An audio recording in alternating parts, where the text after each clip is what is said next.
COAB. Amy Watson wrote that Mr. Davis is the reason why COAB hasn't gotten anything done in response to his complaint. Why is it that there are extensive media articles saying that COAB was having problems from the very first meeting on April 2nd, 2015, long before Mr. Davis ever set foot at COAB meeting? So how can one person, who hasn't even started going to COAB until January 2016, be responsible for problems that existed long before they showed up? Basically, it looks to me like COAB had problems from day one, and Mr. Davis became an easy scapegoat for an organization that was set up to fail from day one. COAB PD members were dropping like flies, and there were major issues long before Mr. Davis ever set foot at a COAB meeting. Been saying they don't have adequate resources to get COAB's business done since day one. So how is Mr. Davis responsible for COAB's lack of resources? Can we at least all acknowledge that COAB had problems before Mr. Davis showed up, and that one person cannot possibly be powerful enough to be responsible for every single failure related to COAB and COCL? COAB wouldn't give Judge Muniz an office when it was first created, so he had to work out of a police station. Can you see why mentally ill folks who have been brutalized by police may not want to step into a police office to meet with him? Apparently he didn't even have a working internet connection or computer in that office. There was a lack of necessary resources from day one. Chief Davis had nothing to do with the fact that it took the city forever to get a functional COAB office. Not having a functional office is going to make it hard for any organization to get their business done. http://www.portlandworkarea.com/portland/m-office-1-officer/content?1808067. Let's actually look at the facts. The facts are that the COAB PD was having trouble getting along at least as far back as November 2015, which this article below evidences. Mr. Davis was not involved COAB in November 2015. Officer Paul Meyer attempted to get Tom Steenson, Rochelle Silver, and Philip Wolf kicked off of COAB for not paraphrasing him verbatim. If anyone has ever written an academic, people paraphrase all the time as long as they cite and credit the source. So, Officer Meyer created a big distraction and a lot of time had to be spent dealing with this, instead of getting COAB's business done. http://www.portlandworkarea.com/portland/the-group-the-supposed-to-help-portland-reform-ins-police-count-stop-info-ins/police-count-1703948. This article was written in October 2015, talking about how the COAB board couldn't get along and how Kathleen saw that felt there was no solid foundation for COAB. And I quote, "So that said, her greatest frustration has been the lack of sound foundation being laid for this board, and noted that training and orientation for board members at the outset were not sufficient. But," she said, "it's getting better. It's more functional than it was a few months ago." Mr. Davis was not involved in COAB at this point, so clearly there were other problems with COAB. In this article, Brad Taylor also says this is a botched process. In April, Taylor sent an email to the compliance officer community liaison stating, "It seems that the COAB was put to work, starting from an already behind position, and noting it was handling a full agenda before fully understanding what its role was under the settlement agreement, and before its members were able to get an understanding of each other's backgrounds and priorities." Apparently there was another issue Brad mentioned about private, secret emails among BD members discussing official COAB business. Even Amy Watson admits in this article that COAB business should not have been done by private email. He was also concerned that much of the communication between COAB members was taking place in private emails. If a member of the public were to ask to see what the COAB has been considering, I would need to print hundreds of pages of emails, and the format would be almost impossible to follow. Watson said COAB members should be using its website forums to communicate, but use has been sporadic. There seems to be sort of left-side conversation. For a while, people were getting a bunch of emails, and some of it was unpleasant, to say the least. So this mistrust didn't come out of nowhere. It's actually a big no-no in government to do official GVT business in a private, secret setting no matter what level of GVT you work at. It also could have serious legal implications for Sunshine Act and FOA and all kinds of things.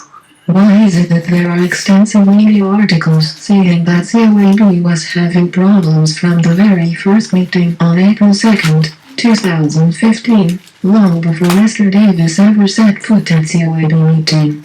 So how can one person, who hasn't even started digging to COAB until January 2016, be responsible for problems that existed long before they showed up? Basically, it looks to me like COAB had problems from day one, and Mr. Davis became an easy scapegoat for an organization that was set up to fail from day one. COAB PD members were dropping like flies, and there were major issues long before Mr. Davis ever set foot at a COAB meeting. They've been saying they don't have adequate resources to get COAB's business done since day one. So how is Mr. Davis responsible for COAB's lack of resources? Can we at least all acknowledge that COAB had problems before Mr. Davis showed up, and that one person cannot possibly be powerful enough to be responsible for every single failure related to COAB and COCL? Let's actually look at the facts. The facts are that the COAB PD was having trouble getting along at least as far back as November 2015, which this article below evidences. Mr. Davis was not involved COAB in November 2015. Officer Paul Meyer attempted to get Tom Stinson, Rochelle Silver, and Philip Wolf cut off of COAB for not paraphrasing him verbatim. If anyone has ever written an academic, people paraphrase all the time as long as they cite and credit the source. So, Officer Meyer created a big distraction and a lot of time had to be spent dealing with this, instead of getting COAB's business done.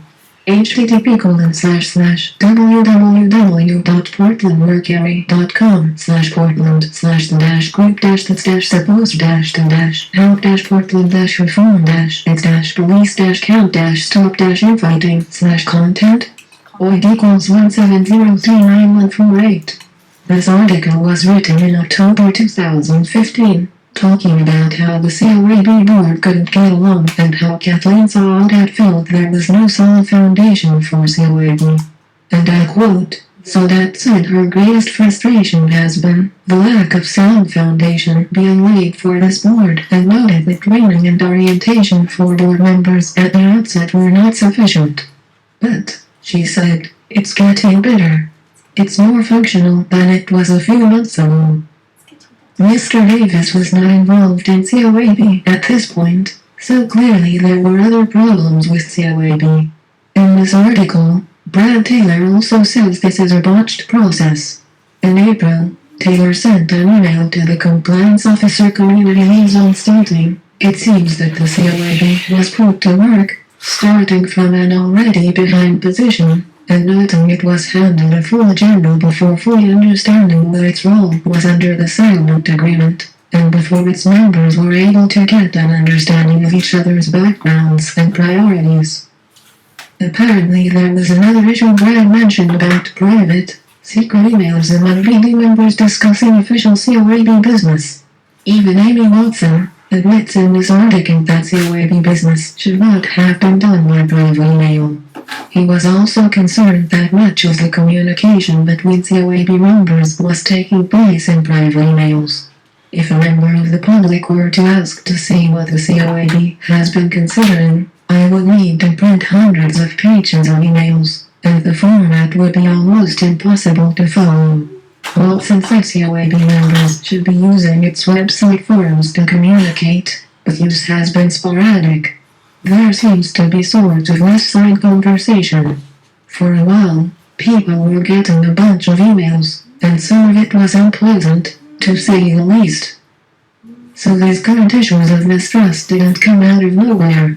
It's actually a big no-no in government to do official GVT business in a private, secret setting no matter what level of GVT you work at. It also can have serious legal implications for Sanctioning Act and FOA and all kinds of things. Straight from the horse's mouth, Watson said the infighting among parties has taken up a considerable amount of the compliance officer community liaison's time.